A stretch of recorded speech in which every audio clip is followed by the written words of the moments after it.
dimatikan. Tes.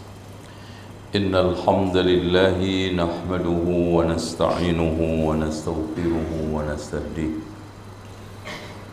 wa na'udzu billahi min shururi anfusina wa sayyiati a'malina.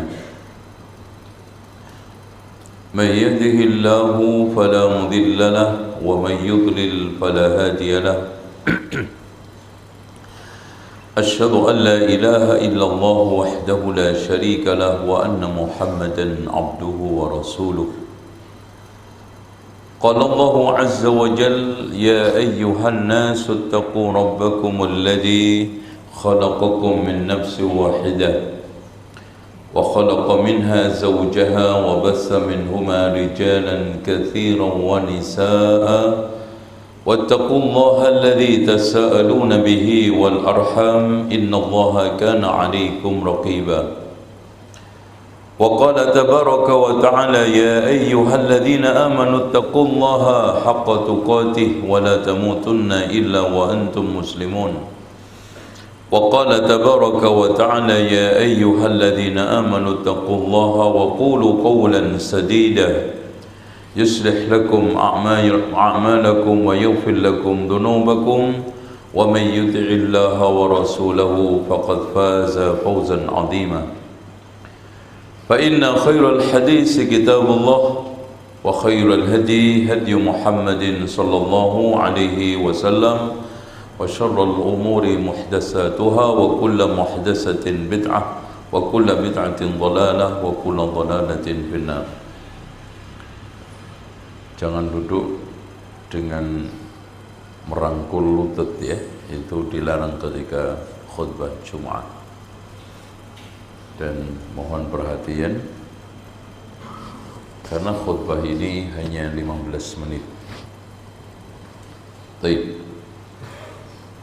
Di dalam Arba'in Nawawiyah, Imam An-Nawawi menurunkan satu hadis pendek, singkat, tetapi padat dengan kandungan makna, hakikat dan juga implikasinya di dalam kehidupan, yaitu min husni islamil mar'i tarkuhu ma la ya'ni.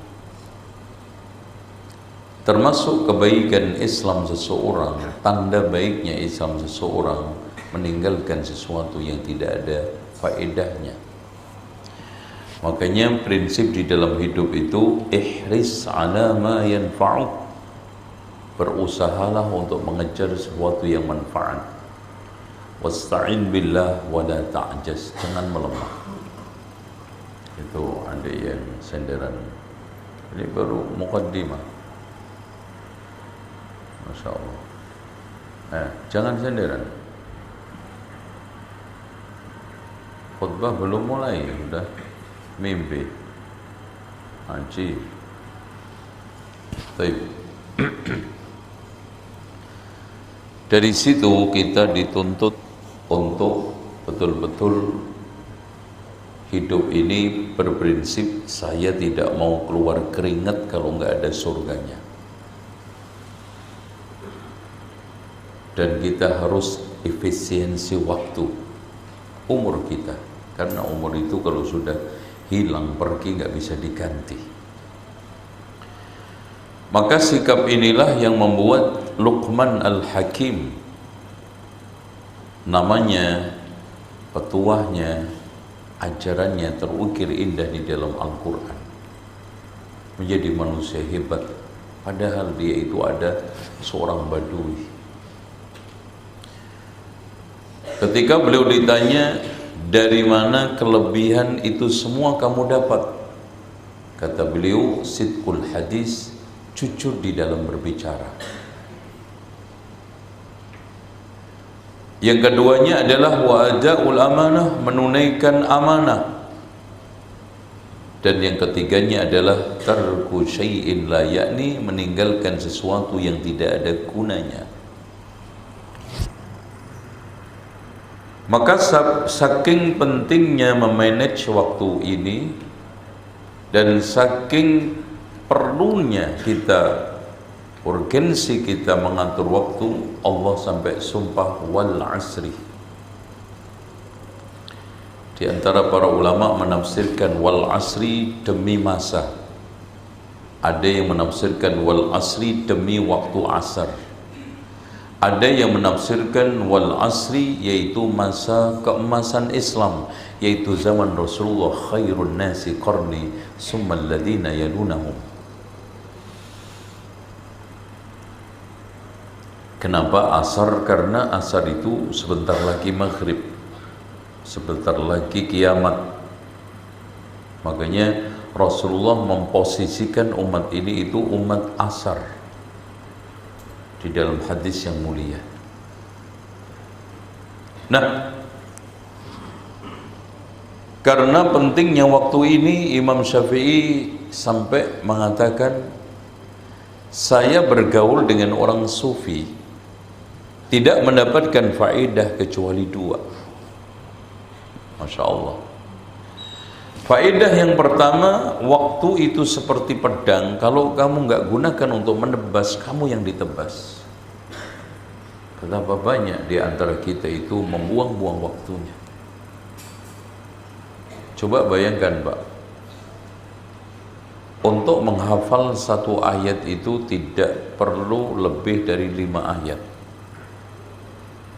Dan kita sudah melalui berapa menit di dalam hidup ini. Taruhlah yang umurnya 20 tahun. Masya Allah. Ada yang umur sampai hari ini 40 tahun, 50 tahun belum satu juz pun dihafalkan. A'udzubillah. Padahal umurnya Imam Syafi'i dengan kita sama. Bahkan Imam Syafi'i lebih muda matinya, kurang lebih 52an. Waktu yang dilalui oleh Imam Syafi'i sama dengan kita, 24 jam. Kenapa Imam Syafi'i hebat? Karena memanage waktu. Oleh karena itu para ulama salafun saleh itu lebih pelit kepada waktunya daripada hartanya. Makanya di antara mereka pernah dihentikan untuk bicara sesuatu yang tidak ada manfaatnya. Beliau mengatakan, hentikan matahari dulu. Bagaimana umur saya berjalan, waktu terus berputar sementara amal kita stagnan. Makanya Mu'adz bin Jabal mengatakan, aku selalu menghisap tidur saya sebagaimana menghisap masa bangun saya. Antara tidur dengan bangun bagi seorang mukmin itu adalah semua nilainya pahala, nilainya surga, bermanfaat.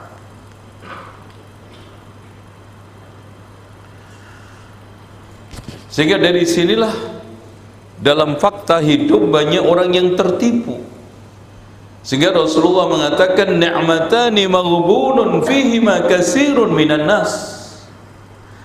Ada dua kenikmatan yang banyak di antara manusia itu, bukan sedikit, banyak di antara manusia itu tertipu dengan dua nikmat tersebut. As-sihhatu wal faragh, kesehatan dan kesempatan. Apalagi anak-anak remaja, anak-anak muda Indonesia dengan gadgetnya, Indonesia sudah menempatkan dirinya nomor ranking 2, bahkan bisa 1 kelompok bangsa yang paling tidak produktif di dalam menggunakan gadget. Coba bayangkan. Padahal kuota yang kita beli itu adalah nikmat. Dan kata Allah, summa latus'alunna yawma idzin 'anil na'im. Ditanya oleh Allah, aplikasi apa yang kita pakai, buka apa kuota yang kita gunakan, kita habiskan beribu-ribu rupiah. Makanya pertanggungjawaban nanti di akhirat itu lebih berat, sehingga Rasulullah katakan, la tazulu qadama 'abdin yaumal qiyamati hatta yus'al an arba'. Tidaklah terpeleset, bergeser kaki seorang itu ke surga atau ke neraka sebelum ditanya tentang 4 perkara. Yang pertama, an umrihi fima afna, tentang umurnya digunakan untuk apa.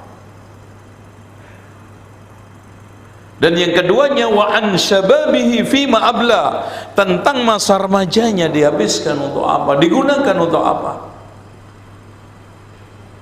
Karena Masya Allah, hadirin sekalian, Rasulullah mengagumi, Allah mengagumi, ajiballahu ta'ala bisyabin nasha'a laysa alaihi sabwatun. Allah itu kagum terhadap remaja yang tumbuh besar tidak pernah bengkok.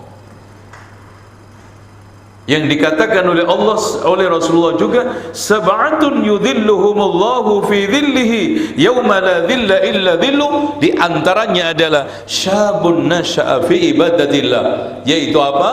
Pemuda yang tumbuh kembang di atas ibadah kepada Allah Subhanahu wa ta'ala. Wa an syababi. Makanya Rasulullah juga mengatakan dalam hadisnya, igtanim khamsan qabla khamsin, manfaatkan 5 sebelum datangnya 5. Di antaranya an syababika qabla haramik, masa remaja karena kuat sebelum tua yang segala sesuatu terbatas. Perlu kita ketahui adik-adik sekalian, masa tua itu masa seluruhnya menurun. Kekuatan menurun, pandangan menurun, pendengaran menurun. Yang naik itu cuma 3, trigliserid, asam urat, dan kolesterol. Pada saat itu kita dibutuhkan simpenan. Makanya sang penyair melamun, ala laitas syababa ya'udu yawman fa ukhbiruhu bima fa'alal mashibu. Aduhai seandainya, ala laitas syababa ya'udu yawman, aduhai andaikan masa remajaku bisa kembali, maka aku akan kabarkan kepada mereka-mereka yang setara umurnya dengan saya remaja, betapa tidak enaknya menjadi orang tua, betapa tidak enaknya usia senja, betapa tidak enaknya rasa kesehatan badan semua usia lanjut, usia lanjut. Makanya manfaatkan untuk menghafal. Adik-adik sekalian, semua ya, ini hanya mengkhabarkan tahaddus bin ni'mah.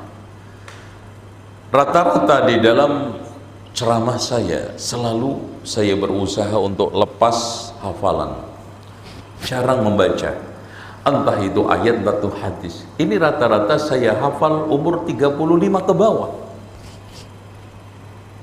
Ya, semua hadis yang saya sampaikan di khutbah saya, ceramah saya, yang rata-rata lepas itu adalah di luar umur 30, di bawah 35, ya 40 lah paling itu. Ya.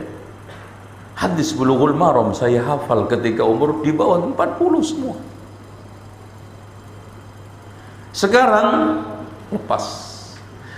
Artinya ngapalin tidak seperti zaman dulu. Ya, Arba'in Nawawi mungkin kita bisa saya hafal cuma 2 jam. Ya, Bulughul Maram sikat. Coba bayangkan Imam Asy-Syafi'i ketika menghafal Muwatta yang hadisnya sekian ribu, dia hafal cuma 20 hari. Karena ala laitas syababa ya'udu yawman fa ukhbiruhu bima fa'ala al-mashid. Manfaatkan. Igtanim khamsan qabla khamsin, hayataka qabla mautik, hidupmu sebelum matimu. Sihataka wa qabla maradik, sihatmu sebelum ini sakitmu. Syababaka qabla apa? Haramik, masa remajamu sebelum tuamu. Wa faraghaka qabla syughlik, manfaatkan masa longgarmu untuk ibadah membaca Al-Quran sebelum kita itu sibuk. Makanya terutama kesibukan mencari ilmu. Katanya Abdullah ibnu Mubarak ketika ditanya, wahai ibnu Mubarak, sampai kapan kita itu mencari ilmu? Ilal mamat, sampai meninggal dunia. Karena prinsip di dalam pendidikan Islam adalah mencari ilmu sepanjang hayat. Bagaimana tidak, ketika kita mendapati saudara-saudara kita yang sedang sakaratul maut, apa yang kita harus lakukan? Laqinu mautakum bila ilaha illallah. Ajarkan, coba maksudkan, ajarkan. Sakarat aja kita itu masih belajar. Laqinu mautakum bila ilaha illallah.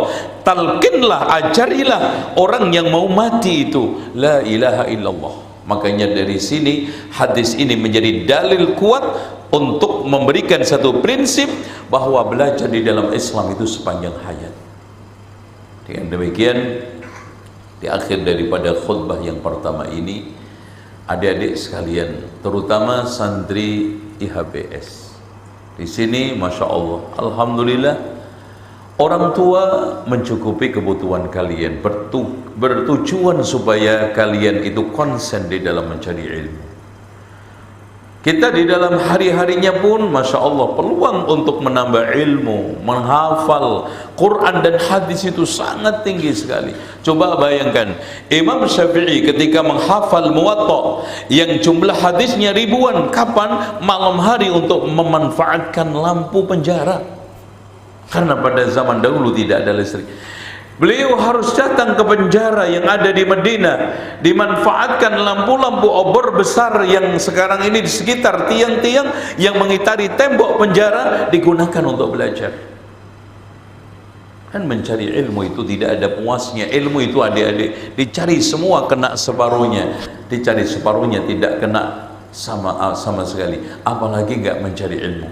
Dan kata Imam Asy-Syafi'i, man lam yaduk murrat ta'allumi sa'atan tajarra dhullal jahli tula hayatihi. Barang siapa yang tidak pernah mencicipi pahitnya mencari ilmu, maka dia akan merenggut hinanya kehidupan seumur hidup.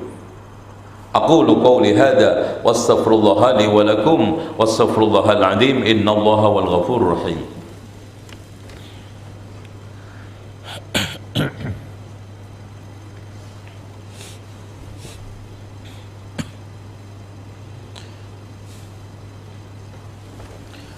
Alhamdulillahi rabbil alamin, wassalatu wassalamu ala asyrafil anbiya'i wal mursalin Muhammadin wa ala alihi wa sahbihi ajma'in wa ba'd. Jamaah sekalian, adik-adik yang dirahmati oleh Allah, kadang suatu ketika saya ketika merenung menangis sendiri.